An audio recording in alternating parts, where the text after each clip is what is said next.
Shalom mes chers amis, voici la pensée divine numéro 304, la même part, 1 Samuel le chapitre 1.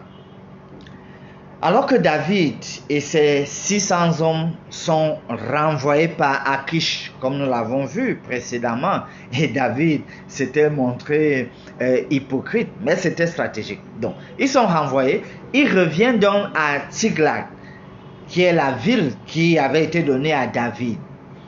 Entre-temps, ce qui se passe, c'est que les Amalécites avaient déjà fait une invasion à Tiglag. Au verset 1, la dernière partie, les Amalécites avaient fait une invasion dans le Midi et à Tiglag.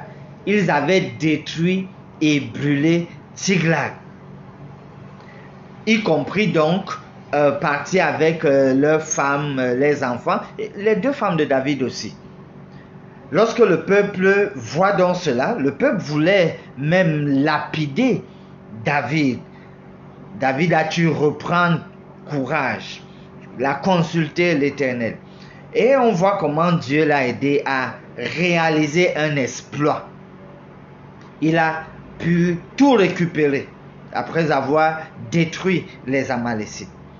Maintenant, il y a le cas de 200 hommes qui se sentaient fatigués. Verset 21, David arriva auprès des 200 hommes qui avaient été trop fatigués pour le suivre. Plus tard, le problème se pose. Qu'est-ce qu'on fait de ces 200 hommes? Est-ce qu'on leur donne aussi une partie du butin? Il y a donc quelques hommes méchants et vils qui ont dit non, puisqu'ils ne sont pas venus avec nous. Ça, c'est le verset 2. On ne doit rien leur donner. Mais David prononce donc le passage clé pour nous au verset 24, disant: la part qui doit être la même pour celui qui est descendu sur le champ de bataille et pour celui qui est resté près des bagages.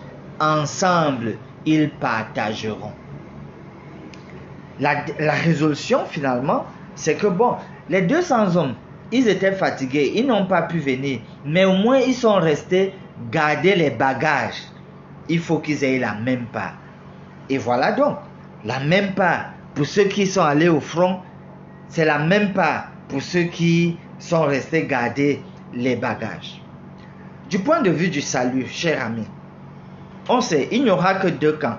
Le camp des sauvés, le camp des perdus. Les sauvés, c'est le ciel, c'est le paradis. Les perdus, c'est le feu de l'enfer et puis pape, c'est fini, ils ne sont plus là. Pour ceux donc qui seront sauvés, qui auront le salut, ce sera la même part.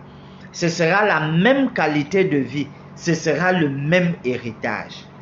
Désirons cela, la même part. Prions.